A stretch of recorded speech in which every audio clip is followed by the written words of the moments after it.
Matt Simmons, president of Simtech. Here are the others from the crew. We are at that stage of data cleanup. Hopefully, your accounts went well. I know some of you have filed for an extension back in January. We had, another weather event across the country during the first round of the pit count. So we do have some counts going on right now.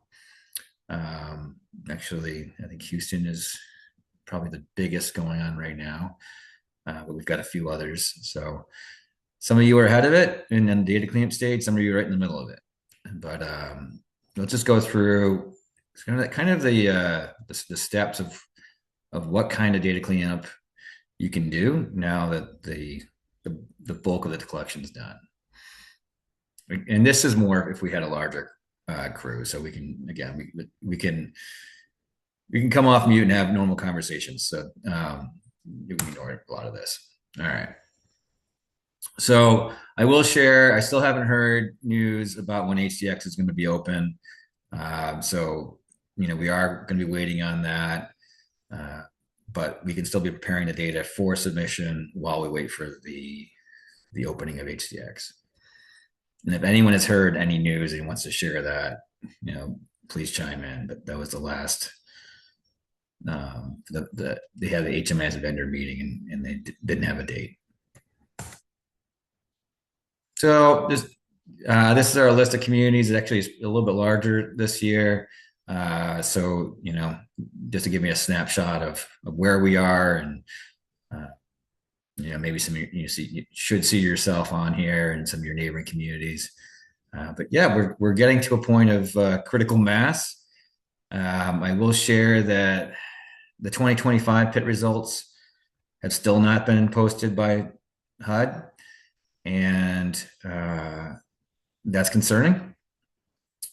And now that we're already into 2026, so Simtech is evaluating whether or not we can stand in if it doesn't get released soon, to provide enough of a representative sample to show if there's increases or decreases around the country. Because we do have about a quarter of the country using our technology. So we have a representative data set. It's a mix of urban and rural, and really from all different parts of the community, the country. So Sorry, I just had a quick question. go for it. Just out of curiosity, how did SimTech become like the go-to for these local governments, and like how did it get adopted? Yeah, good question. So we were the first developers of mobile tech for the point in time count back in 2012. HUD licensed our technology once they found out that we had something that used the GPS enabled surveying capabilities. And so we worked with HUD for a couple of years. It became a HUD licensed application. It was called the HUD Point-in-Time counting tool. There's no fancy names with HUD. The issue we had when we were working with that is, due to fair housing law, we couldn't be both the application front end and the back end, because they couldn't host data about the people that we were counting. So every community we worked with had to have a back end system to receive data from the app, and that was too much of a technical lift for a lot of communities to be able to do the hooks to our application and then have a proper relational database to do the reporting. So we parted ways amicably with HUD. We retained our intellectual property. Counting Us was born in 2013, I believe it was, maybe 2014, is right around there. And now we have both the front end data capture with offline capabilities. So we don't need, if you don't have cell signal, you can store the data locally until you do. And we have the back end reporting. And so it really just started off with one community, Quincy, Massachusetts, that went to Quincy and went to Brockton. And then from there, because that's where we were HMIS admins in those communities. And then from there, it just, almost just gradually spread. People got word like, oh my God, there's a way to do this without paper. And then we just kind of grew from there. So it happened organically. We don't have a sales team. We're just people that are passionate about the work and just knew that when we had to receive all the paper forms and then key them into, Excel or Access, how much of a pain that was. And how much in the just the chances for errors too, because there's no inline edit checks. I mean, people were making up race categories that didn't exist. It couldn't read handwriting, so it ran the gamut. And so you'd have to there was as much work doing the post count data entry and cleanup as it would have been to just create an app to do it right the first time. So that's what we did. It was like a necessity is the motherhood of invention, and so we built it, and people were like, yeah, we want that too. So it became we used to be a bank. We used to work with banks and leasing companies before we started working with really targeted towards homelessness. And so I was helping out a friend really at the time, and little did I know that we would be doing this would be our focus. And it's been since 2003 really that we started focusing on homelessness. But then around 2010, 2011, we started just that's all we did is working with nonprofits and local organizations to quantify the extent of homelessness. Now we have we had the first data warehouse in the country focused on homelessness, and now we've got mobile tech for outreach, mobile tech for the point in time count, and our data warehouse. So it's definitely grown, but it's just organic. And it's based on a lot of it's been based on helping communities backfill the areas that they didn't have help for with HMIS, because HMIS is the mission of HMIS originally, it was built to develop, report back to Congress and Office of Management and Budget how people were spending the money that was appropriated through HUD. And that's not our mission. Our mission is to help people. And so there's a disconnect there that leaves an opportunity to fill, because you can, having proper care management systems and coordination and performance outcomes and evaluations and data capture for people living in the streets, all those things that don't exist in HMIS,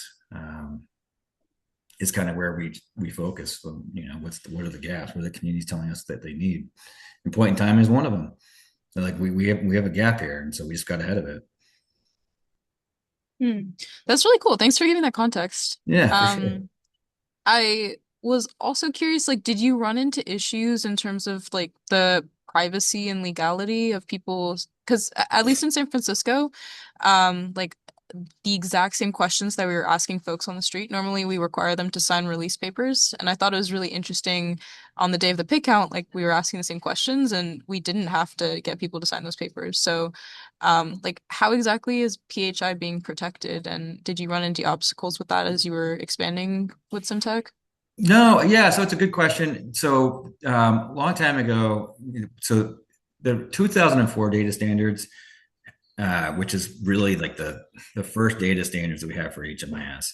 They have a privacy and security section to that. The biggest part about consent is the notion of implied consent. So you're introducing yourself, explaining why you're collecting information, and you don't need a consent form according to HUD. With the implied consent model. So data sharing between providers, that's up to local, privacy policy.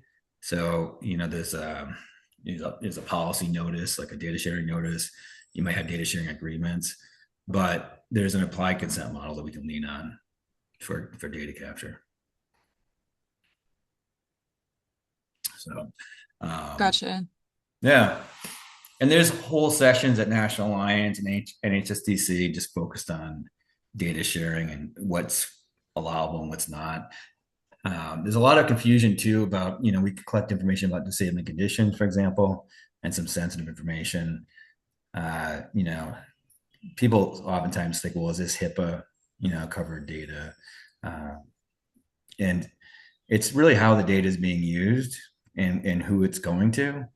And are they covered entities that are actually capturing the information? So it doesn't fall into that purview. And the other side of it too is, if you think about it, people were doing this with paper before. So, secure sign-on, role-based security, SSL transmissions on the data, the level of protections that we have now compared to what did exist is night and day.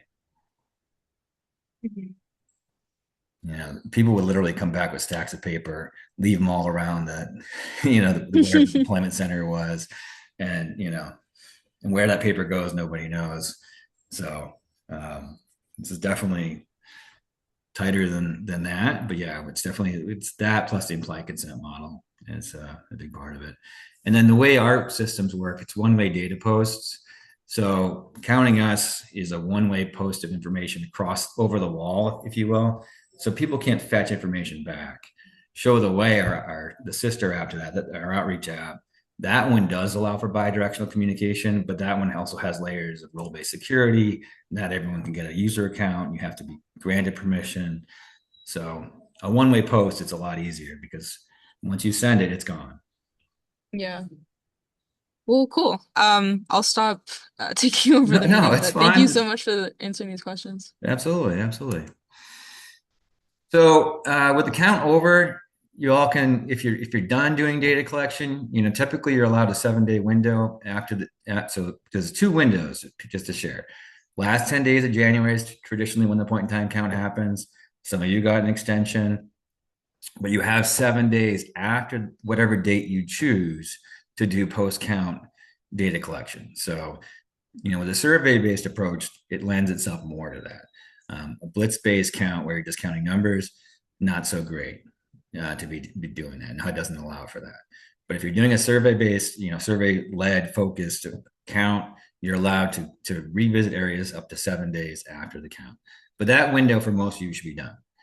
So what you can do now is you can switch the status from active, and you can lock it. So the other option too is you can just leave it open. So this is just it's your own prerogative. If you do leave it open and surveys come in late, you can always archive them. So just know that if you leave it open, you may have to check your survey, see if anything recent came in. If it doesn't look right, archive it. So, but it's a way to prevent surveys from coming in if you just wanted to be like, I'm done. And the other benefit of that is when you have a snapshot, the data doesn't change. So leaning up towards some people are doing localized versions of a formal report or a formal dashboard. You have the HDX submission. We don't want to do that work, or we don't want you having to do that work, depending if you're having using us or if you're doing it internally, until the data is finalized. So these are just examples of outputs of what you can do to convert data into actionable intelligence. So you're looking at trend lines, you're looking at demographic snapshots, what's happening locally in your community. And then it's up to you as well, because you're in that community, to say, well, why is this happening? What has changed locally? What factors are at play? Do we have heavy enforcement? Did we shut down a shelter? Are we increasing our PSH, permit supportive housing? Sorry, I'm trying to avoid using acronyms. Those are all factors that you can weave into your own narrative. But our job is to provide the objective results to you, so you can then share that and then have informed discussions with using the data. But in order to do that, we need the data to be tight. So that's the data cleanup phase. So sharing the output of what the end goal, and then talking through what we can do now to make sure the data is tight. So Sorry, quick go ahead. question. Yeah. Could you go back to the slide real quick on this kind of generated report? So I'm curious, like with each community, there's lots of like on the ground obstacles that folks faced that give context to the numbers. Mhm. Um, are those ever incorporated into these standardized reports? Like maybe like some quotes or like footnotes here and there from Yeah, there's room for publishing? limitations for Hmm. sure. Nationally, we know of limitations of the point in time count. In general, sometimes people are harder to find. You got weather; it could be a factor. Coverage also, we're looking at that, and you should look at that. How many volunteers do we have? What kind of square mileage did they need to cover? Did we feel that we got it all? Um, what we're also seeing in some communities to share is heavier enforcement policies are in place now, And so that's causing people to hide. It's causing some of the encampments to be smaller Mhm. because it's, get one large encampment and then people disperse. So we have some of that. Some communities try to mitigate that with encampment sweep moratoriums or decommissioning moratoriums. So yeah, there's room for that, and it's important. Also, to talk about the methodology that was used. Are you doing a full canvas? Are you doing geographic sampling enumeration? Are you doing any enumeration for vehicles and makeshift shelters? So there's room for what challenges did we face? What did we overcome? And then what approach did we use? How effective were we in canvassing the area? How aggressive were we in getting our volunteers as well as our paid staff out there? Did we use known locations to inform where to send people? How many do we have? So there's definitely room for couching the data to say, we are confident, or what, we had some challenges, and so take this, into consideration. So for For sure, sure. And so are those caveats included in this report, or is this kind of a standardized report that's similar across all counties? we need local input, but we can help inform. Okay, gotcha.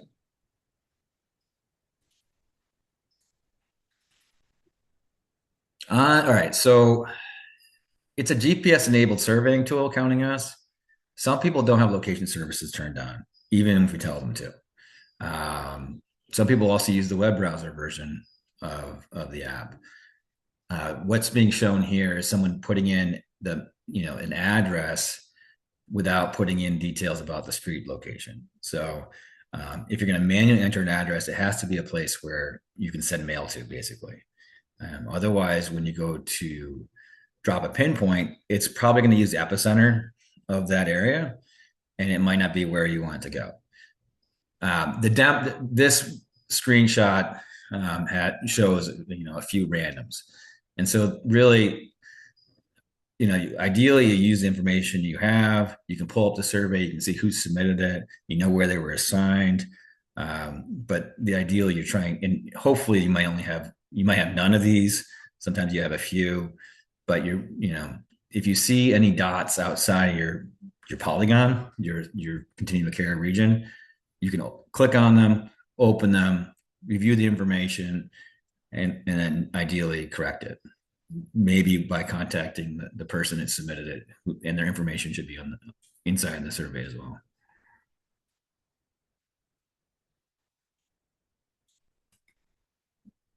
And Simtech, so there was a link for about FAQs. Let me share all our FAQs are on our support page.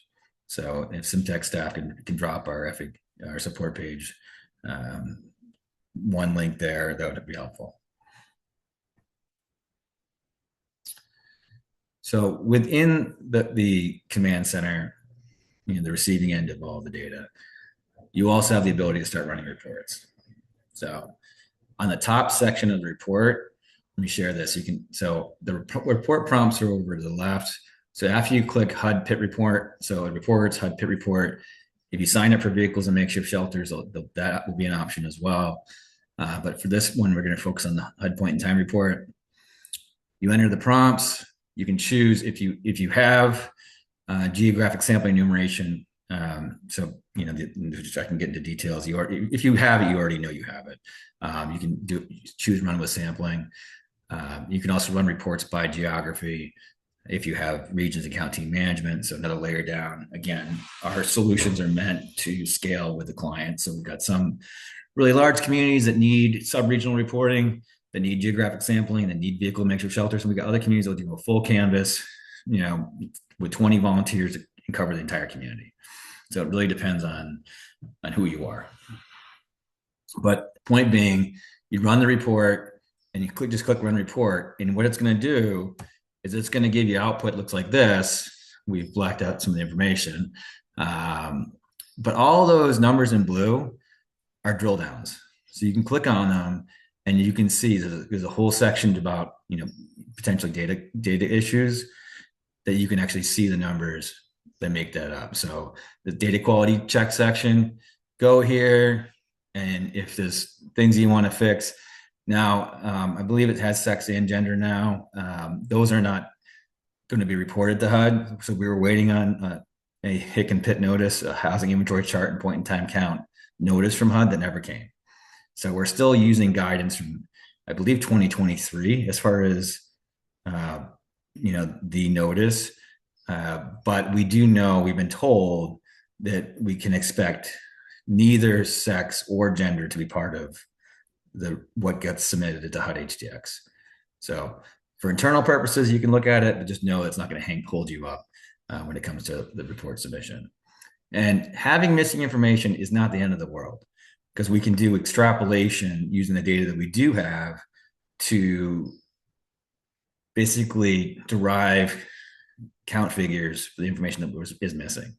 So, if 60% of your population is male and 40% is female for sex, because that's a binary one, whatever is missing, so you have 10 missing, then it would count. We'd say, okay, we're going to assume 10 out of those 10, 6 are male and 4 are female when you have an extrapolation applied on the report. The goal is to not extrapolate, to have too broad of a leap with extrapolation. So clean up what you can. All right, so vehicles and makeshift shelters. This one is definitely tricky. Not every community uses it, but if you're using it, just understand we're creating local estimates based on the survey information that is gathered. And so the estimates are how many people per vehicle or living situation. So a vehicle or makeshift shelter type on average is for your community, driving local multipliers. And based on the number of vehicles and makeshift shelters they're seeing, we're multiplying those averages out to create estimates for the entire community. Now, the one part that kind of comes into the data cleanup side of it, if you follow this older guidance, it hasn't been updated in a while from HUD about RVs. There's a lot of gray area when it comes to counting people that are living in large vehicles. So HUD created this guidance basically to say, this is who we believe, HUD believes, should be counted as homeless, literally homeless, and who should not. So when you're looking at RVs, it's important to be able to try to get the condition, to find out if they have hookups, where they were. And you have a local choice of whether to not, when you run the report, to ignore or count people where some of those qualifiers aren't included. So, but you can clean up the data. If you're going to include those, you can use the time to clean up the data. If you did gather anything like license information, some people have large vehicle permit numbers. You can potentially go back and do some post count cleanup if you can match it up with the license number or the permit number to get any information that was missing. Not always easy, but just sharing it. That is what's happening with this logic. Is we do look at the condition of the vehicle, or you have the ability to look at the condition of the vehicle and whether or not you believe it's meant for habitation or not. And just sharing also that we're seeing a staggering uptick in vehicle residency in some communities. So it's a new area that, well, emerging. It's not just totally new, but it's been growing year over year, especially in a lot of the West Coast communities we work with. So this is what I was talking about. When you go to run the report, you have the option locally, and this goes talking about your methodology. This is where you can mention this is the business rules we applied when generating our figures.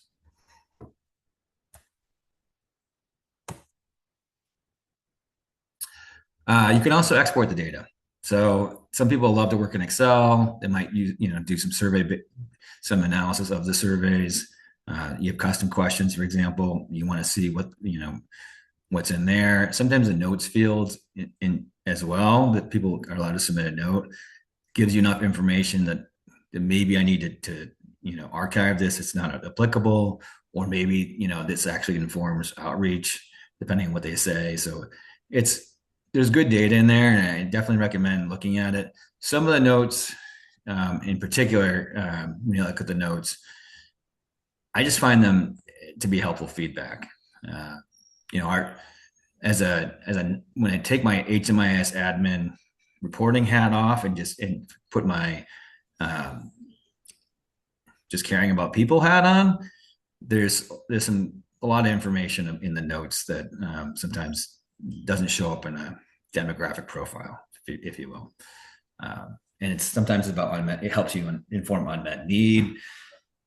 Um, yeah, there's some calls for help. Sometimes it's just things you can ignore, but it's information, but it's not really helpful. But I do recommend just reviewing the notes as well. I have a question about this export. Yeah, Is it okay to ask right now? absolutely. I know you can export either filtered or unfiltered. And so I've been trying to like compare the two, and it looks like for the filtered, obviously everything archived is excluded, and clients that are in non-homeless situations are excluded. And I believe sheltered surveys for rapid rehousing are excluded. Is there anything else that's excluded, or is there any way to export all data and then have like see why it wasn't included in the filtered, like something like that, just Yeah, for like audit type notes? good question. So I'm gonna open up the demo environment, Okay. and then when I go into the filters here, so one of the things that on the default filters, so down here, and it's kind of hidden, you can right here, it's only literally homeless sleeping locations is a default. So for your other types, you can open that up. Okay. So that's one of them.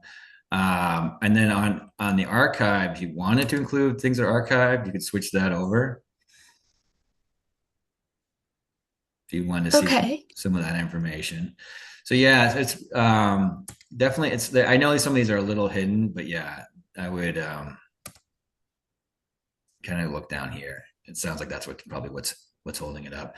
And then on the surveys itself, as far as particular surveys, if you want to subset it or just make sure they're included, you can choose from the drop down here of what survey instrument you want to see results for. This, Okay. this has got a lot because this is our demo environment, but you should only have like a 3 or 4. Okay.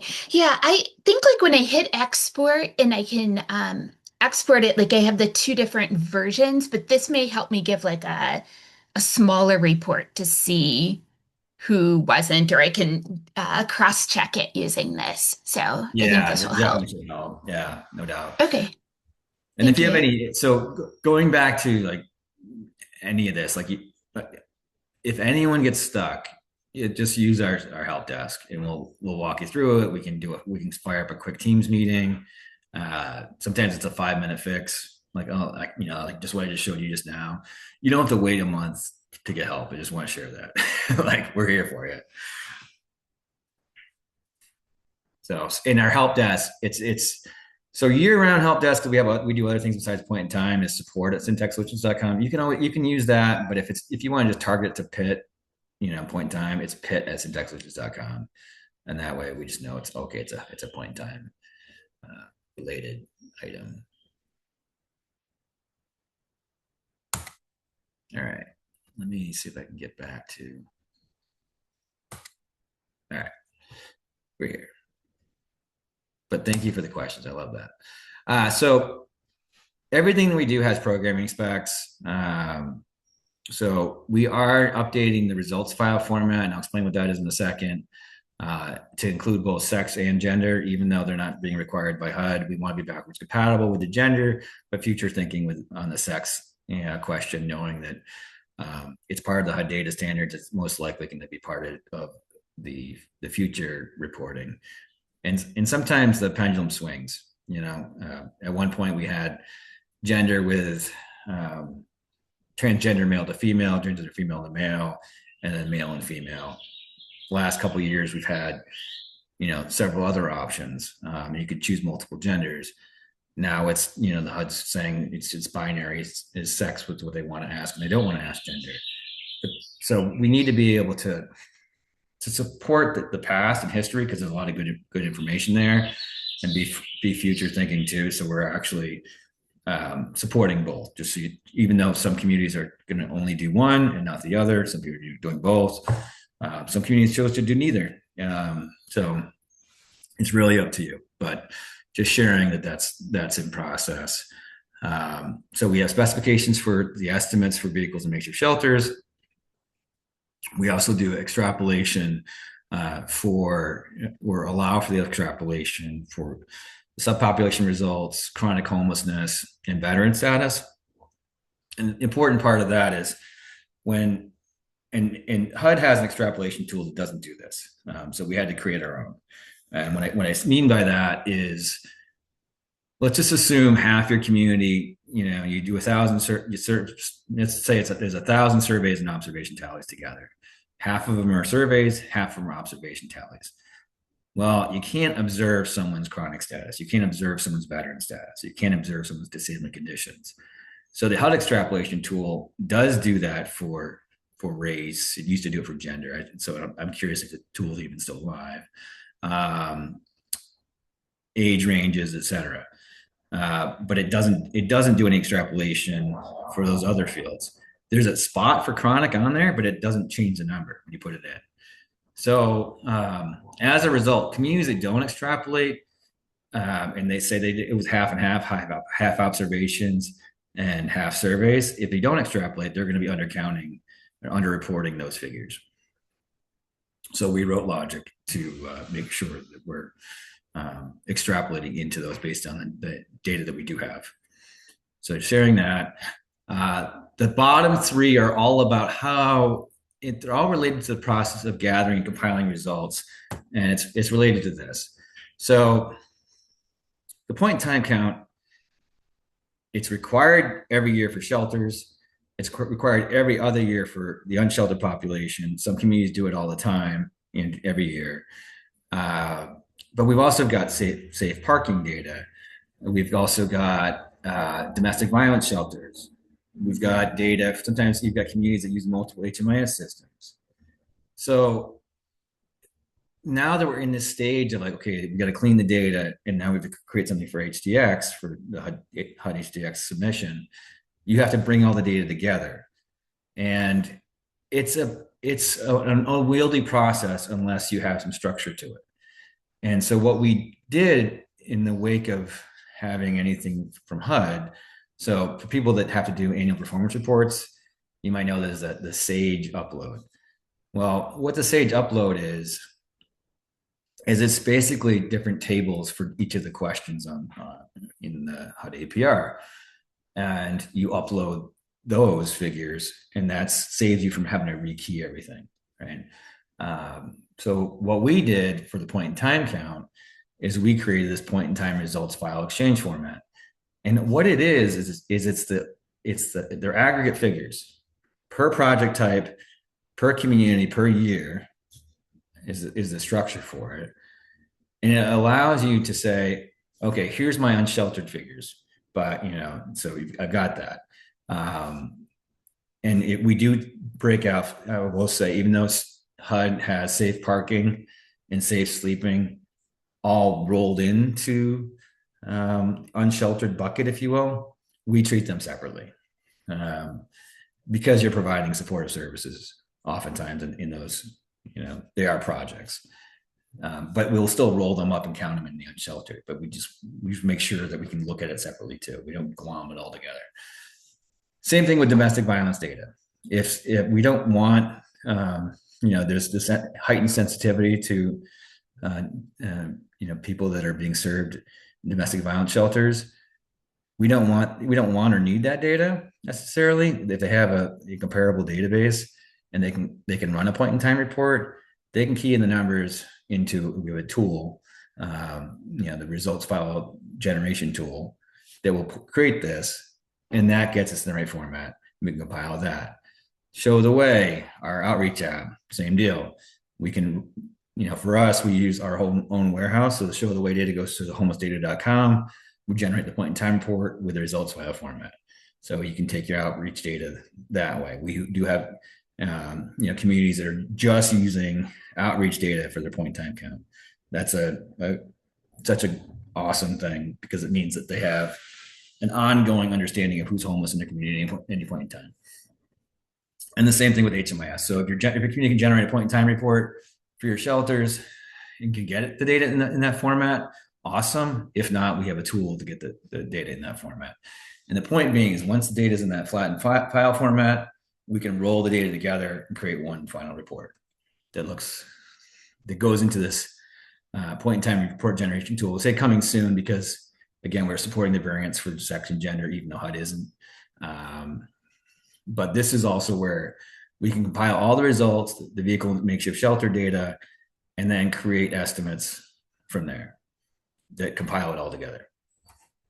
And yes, it's Excel based.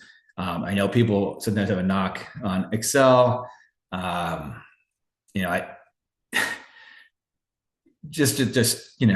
to share some of the work I did past with HUD that Simtech did is with the homeless prevention rapid housing program, when that came out, it was a $1.6 billion allocation, in the wake of the federal banking crisis. Within 90 days, we stood up a tool to report back to Congress and OMB to generate the annual performance report in Excel. So we've done this work before. We're very familiar with Excel coding, and it works. And it's a simple way to bring the data together, create viable output, and you can see the formulas that are used. So if there's any questions, we have full transparency from front to back of how the numbers are generated. FAQs, we'll put the link back. I think they've already done that. We do have a feedback survey. This is good to share now. If Simtech, someone could drop that link too. You can also scan the code. But we want to make sure that this is working for people. So, we'll take public feedback and constructive criticism all day long. That's how we're going to grow and deepen our impact. So, I hope the account went well. We appreciate being invited to support your community. But things happen, sometimes you fall short of meeting expectations and we want to make it right. So that's, but we take praise too. So we take praise too. That's cool. This is our chance for a more of a formal structured way to get feedback across communities so we know how we're doing and what we need to focus on. And the number needs to change to 2026, but we are having a compilation piece. So we're going to go more step by step about creating the reports on our next webinar on the 14th of April. So any other questions people have, feel free to come off mute. You can, and this is our help desk.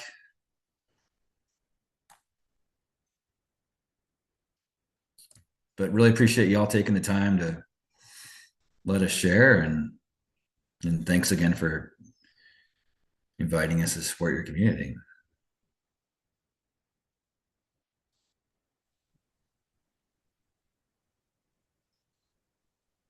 I'm curious to just hear more about like HUD's relationship with this data and like how practically they take these numbers, I guess. And like if you could provide more information about what's going on with the delay in the 2025 hit count.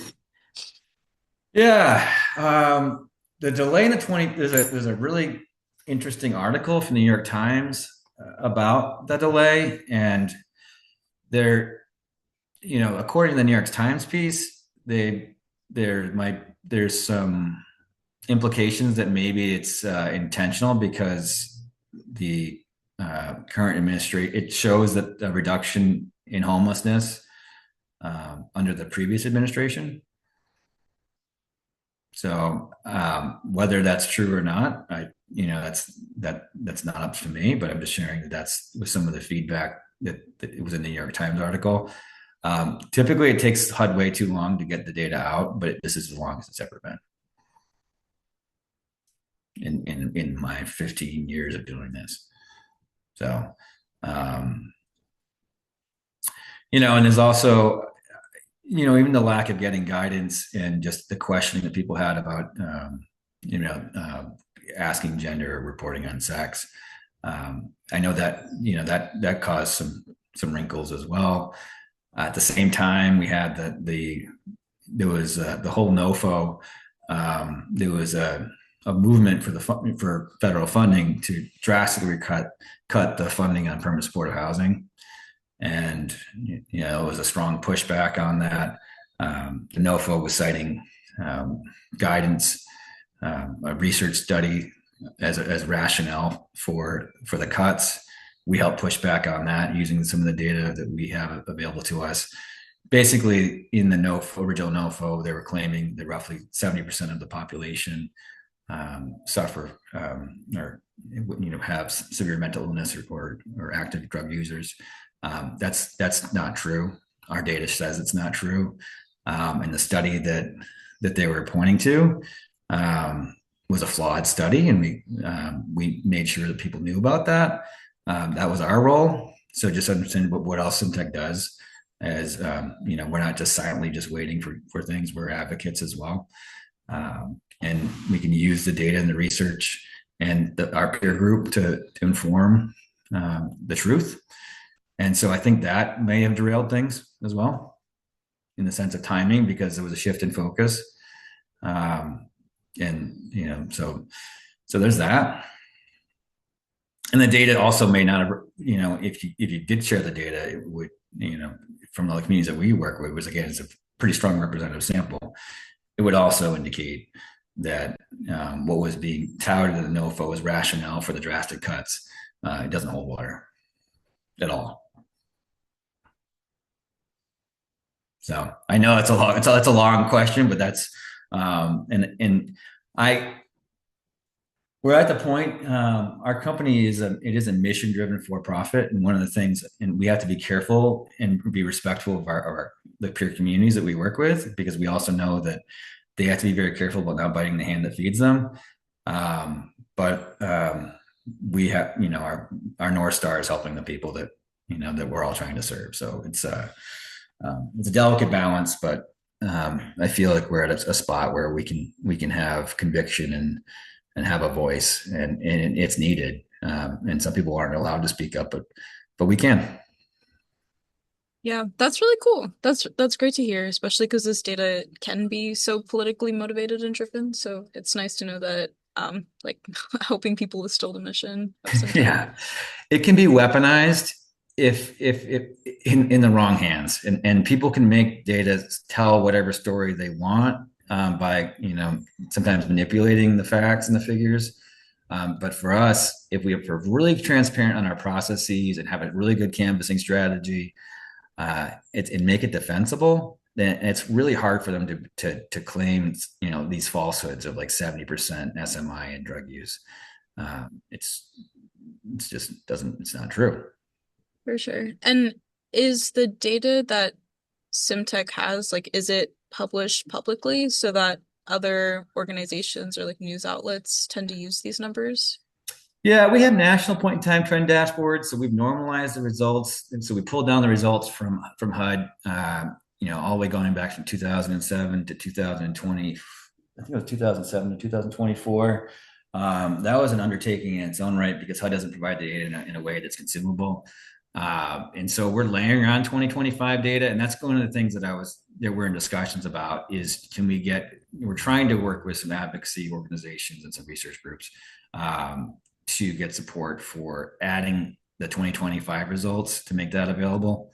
So just to share that, then thank you, Connor, for putting the link to the dashboards there. Because in the wake of HUD not releasing the information, someone has to stand up. And so ideally, it's something like National Alliance to End Homelessness or some of the research groups. I know New York Times did try to do something, but just sharing that we're ready and poised to backfill if HUD doesn't step up. Mm. This is really cool. Thanks for sharing, Connor. Absolutely. Natalia? Hi, Matt. Thanks for the presentation. I wanted to just confirm that if I'm looking at our data in Command Center and it shows on the report the red areas, and I think I asked your team this already, but I'm still not clear. So when I go into each survey, and for example, if there is data that was not collected, there is an option to mark it data not collected, and it will still show on the report as an error. Is that how it's supposed to be or not? Which question are you looking at? Is there anyone in particular? So there were a few. So first one that had the most not respond data was not collected was sex. Yeah. Okay, so I went through each of them and just marked each of the surveys as data not collected and saved them. But it still shows on the report, it shows errors 15%. Is this, should I just leave it at this point Well, or high level, I wouldn't be as concerned with it because it's not going to the HUD report. It's more for local purposes. So Mhm. at least the sex and gender question, Okay. those two. Okay. So and it's also going back to us doing as much as we could in the void of having guidance. We weren't sure if it was going to be included. Okay. And if it was included, are they going to look at don't know or refused as valid options? Uh, Hmm. so um, and Okay. we can flip the switch to say to have a different gradient because ideally you have a response of male female. The don't know refuse for the sex question, it like for us all of the questions are optional except for age range. We need to know at least if someone's an adult or a child. Everything else is optional. So to have the option to say don't know refused doesn't Hmm. it's kind of useless data because we're going to extrapolate into that anyway. Okay. Does that make sense? Yes, it does. So age was the second one. And so I was looking at the surveys and there were a few where age was marked as let me see, was unknown age believed to be adult 25 plus. That and so if you're putting that in, that should be caught as a completed answer. And if it's not, Okay. then we need to revise our logic to make sure that those are captured properly. So it does show that it's an error on the like if I run the report without extrapolation, without sampling.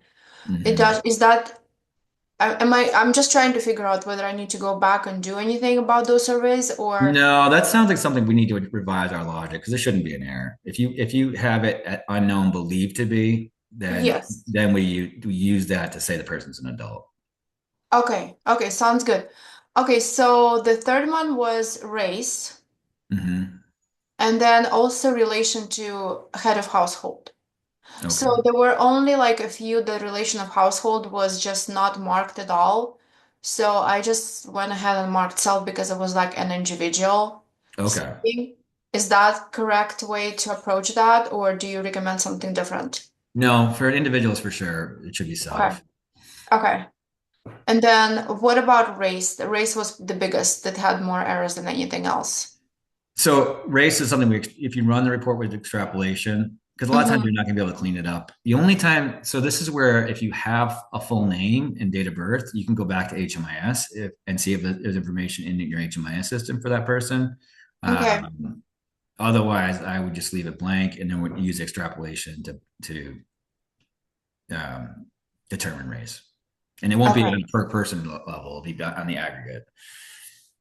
Like Okay. we're not saying that this person is this race. We're saying in general this race for all those people that didn't report race, we're gonna distribute it out based on the data that we do have. Got it. Okay. So just so you know, when I even check off the to run the report with the extrapolation, that the surveys that I went through, they still show as errors that I marked the data. So I don't know if you guys need to know that I need to just Yeah, that errors won't go away with extrapolation. It's still going to be under the scene, show. but it's going to at least if you have 100 people, they all should like we should have when you add up all the race categories, it should total 100. Okay. So Okay. the multi-race and the multi-gender do skew things a little bit, just to share, but the logic Okay. should get us at least to the same denominator.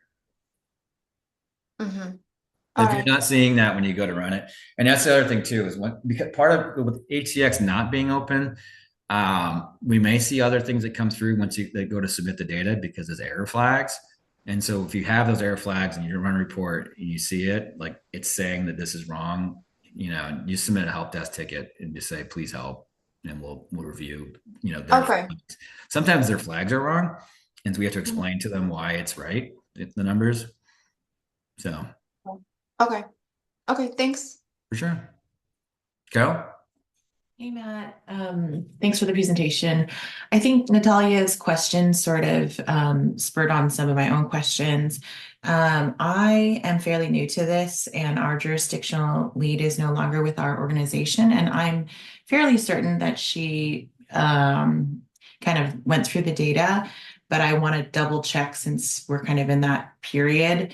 And I Sure. saw Connor was able to help me set up a login, and I got to the regional command. And I saw on one of the support pages that on Wednesday at 10, there's office hours.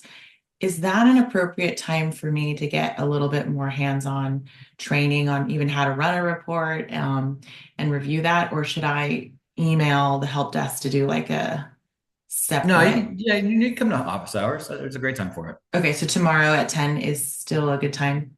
Yeah. Okay, perfect. Thank you. And then if you don't feel like you're getting the answers you need, or it's like, you can always do a separate meeting. Okay, sounds good. Thanks so much. For sure.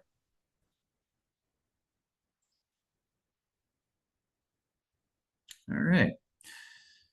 Well, we've got a few more minutes and get back to you. Sometimes people have back-to-backs. So we do have office hours tomorrow. If people have other questions, but appreciate y'all joining. And best of luck with the cleanup. Reach out to us if you have, the help desk if you need anything. And be well. Thank you.